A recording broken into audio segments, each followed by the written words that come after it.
there has to be some kind of shock. You see?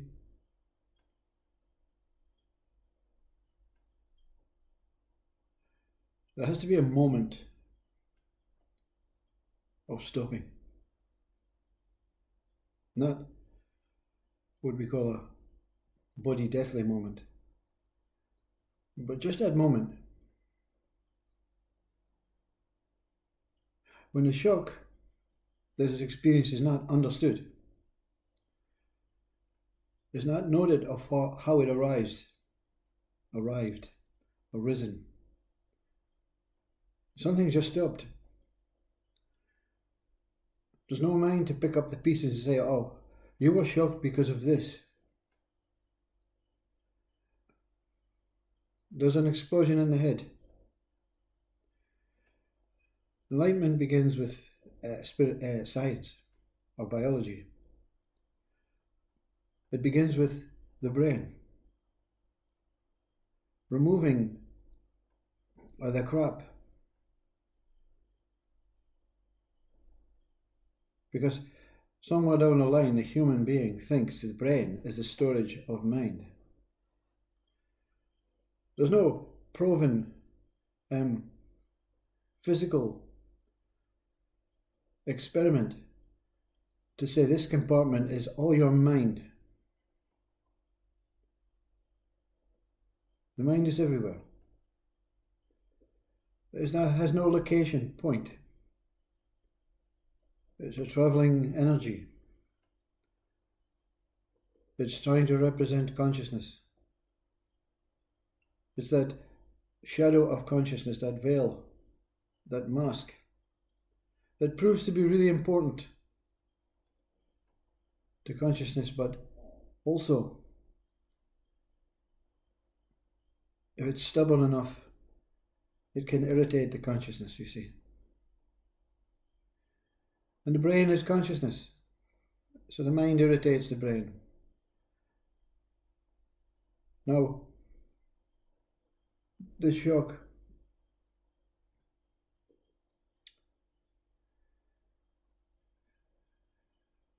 we can look at it scientifically.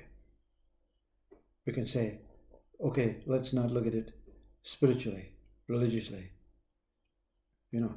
self-way, that Buddhist way, that Christian way, that Catholic way. Let's not look at it that way. Let's look at it scientifically. And the brain has been proven to store compartments of some sort of, I don't know what you call it, substances, dopamine, serotonin, opiates. And they all have a purpose, you see. This is the purpose of science, you see, not to understand what consciousness is, not to understand anything that is not visible to the microscope or the eyes. You see, the brain has been dissected for many times and said, yeah, this is the compartment store of these chemicals, and these chemicals do A, B, C, D, E, F, G.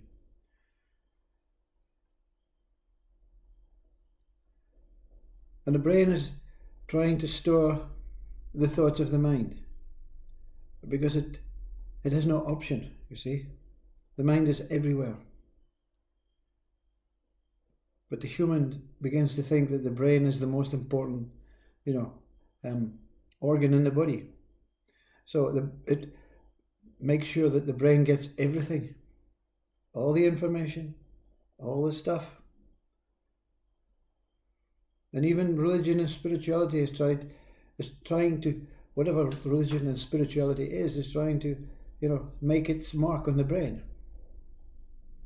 I believe this brain will go on to my next body, so I need to know as much information as I can establish in this life. Leave the brain alone. You see, U.G. Krishnamurti tells you what the brain is.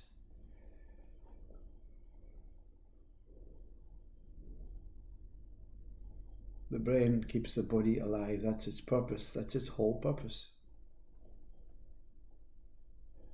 It contacts through a satellite way from that whole brain, that what you would call brain of the universe, and it says, okay, don't walk over the cliff, don't walk into fire, find food, keep the body warm, breathe,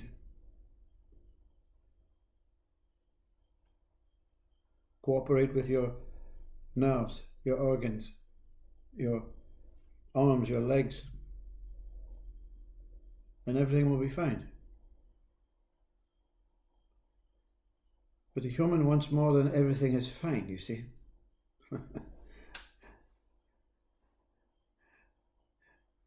When there's a shock like this, everything is quite clearly not fine. Something has to intervene, you see. And of course, the ego takes ownership. I saved you again. You know, something was coming. Ego will try to make something out. Oh, ego was coming. Satan was coming. An angel that was dressed up to look like an angel, but really was some sort of, horrible force was coming. So I shocked you out of it, you see. I'm the man, Something intervenes. The brain, of course, plays part of that intervention. The brain says, no, thank you, no more. Boom, head explodes. Shock. The rest of the shock, that what picks up the pieces, no one knows. Is it consciousness? Is it God? Is it spirit? You can take ownership. Your ego or your mind can take ownership of whatever you think or whatever it feels like. Because you don't have to do anything after this shock. There's nothing you can do, really. You just smile. You've been what they call saved. You've been given another chance, you see. And some, they just pick up their I, pick up their personage, and didn't even recognize the potency of the shock and what it was revealing. A few, they begin to meditate. They begin to truly seek, not seek through others' words, through religion, spirituality. But they say, where is my head? I'm not concerned about it. I just wondered what happened. So I want to know why I have no sensation above my neck. So I'm going to the doctor, the GP. GP says, yeah, it's okay. It's just I'll give you some medication. Good doctors will say it's a shift in your chemicals, your dopamines, your serotonin, your opiates. It's okay. It's natural. It happens when you're born as a baby. You see, everything shifts. Such a traumatic experience. Everything shifts into its rightful place. You see. If your brain didn't start operating after your body birth, that major shift to say, now we're here. Now we must live as this form.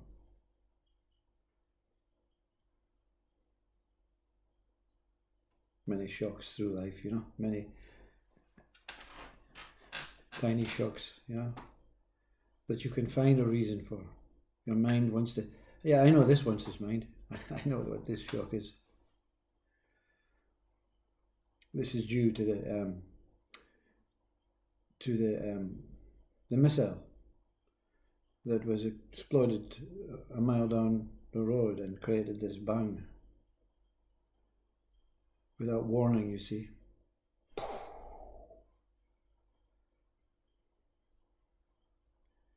Every shock is a tremor of that initial moment. Stephen Hawking calls it the Big Bang Theory. Feasible?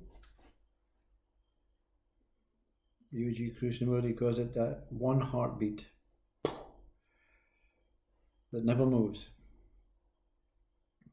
Alan Watts says you throw the jar of ink against the wall, or the bottle of ink against the wall, it smashes. The smash is reality. The ink, wherever it goes, outwards, inwards, running down the wall, dries to the sides, stays in the glass. Some in broken bits in the glass, ink everywhere, but all drying at a very slow interval. Also feasible. One day your ink dry, and that's what happens in rigor mortis, You're just a drying drop of ink, a fading drop of ink. But it's not the mind's job to go there, you see. It's not the mind's job to analyze how life began, if it began, where it began. That's the ego's job, you see. The ego spends its whole life wanting to know that what it will never ever know. And if it knows what it thinks it knows, tomorrow it will be changed by another. Because we're all drying at different intervals, you see. So maybe the last one, maybe the last drop of ink that dries will take the truth away. But who will he share it with, or who will she share it with, or who will it share it with? We're trying to share the impossible, you see. We are the impossible. Impossible, it doesn't mean a negative response to life. Impossible means no one can discover who I am, not even myself. The Buddhists call myself emptiness. The Vedantas call myself self. Christians call myself spirit. Other religions call myself soul. Other religions, Brahman. But only consciousness. All of these names are within consciousness. The mind is born from consciousness. So the mind cannot find consciousness because it came after. You see? This is the whole incredible beauty of, you would call it God. I'm not telling you anything. I gave you life. And you want to know why? You don't want to value this life. You just want to spend your whole life wanting to know why, who you are, what you're doing. And you settle for minuscule thoughts of ego. If you really want to know, I'm still not going to tell you. But I want gladiators to come and confront me. I want real disciples to come and look and seek and search. And they'll know where to look and seek and search. And they won't spend their whole life looking and seeking and searching. Because in one moment, I will reveal a possibility of that I am. A glimpse of God. But not a mind, or a self, or an emptiness, or a spirit, or a soul that can look it in the eye or project its immaculate appearance. Because the shock of not knowing through the seeing is taken away. You see? Sorry, not taken away, is implanted in you from God. You saw, now you forget. You're not here to know anything except that you don't know. You know that you don't know. How beautiful is not knowing? How beautiful is going through your life just witnessing and not understanding and not becoming mechanical and not becoming needy, desiring to know more or want more. Everything is there for you as it is. Even your body. Dress it up. Dance. Do things. Swim, smile. Have sex. That's the purpose. It's for the birth to keep going. Because when your birth stops going, no more humans. You see, understand? And you don't want that. Because when the body stops going, there's not even an opportunity to seek. There's not even an opportunity to be shocked into bliss.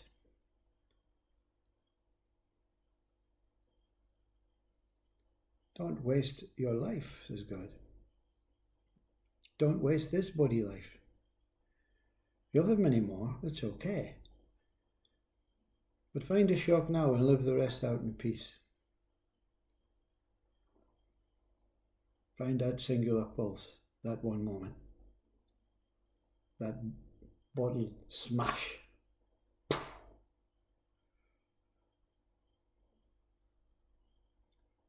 Shock your mind out of its controlling position in the brain.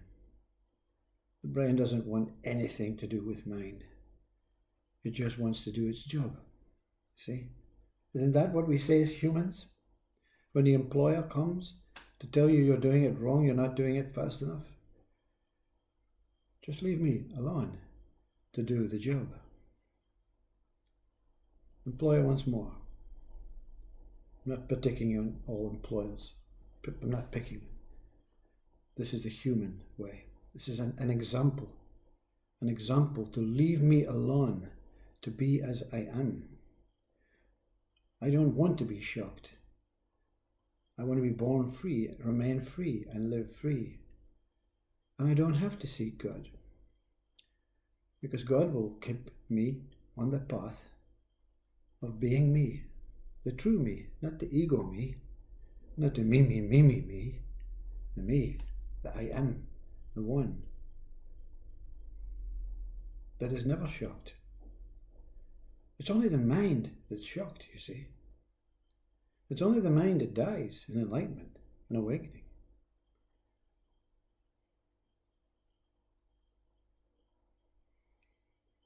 But you're still here. Where is here? Find a location of here. Once you're here, sit still, Hope your brain just dissolves and the chemicals balance naturally in this silence. They will. You don't need to be shocked. And very soon the head will become inverted. It will drop to the hara. It will reunite with the brain of the stomach. And together they will live as man and wife eternally in God's name forevermore. Beyond I.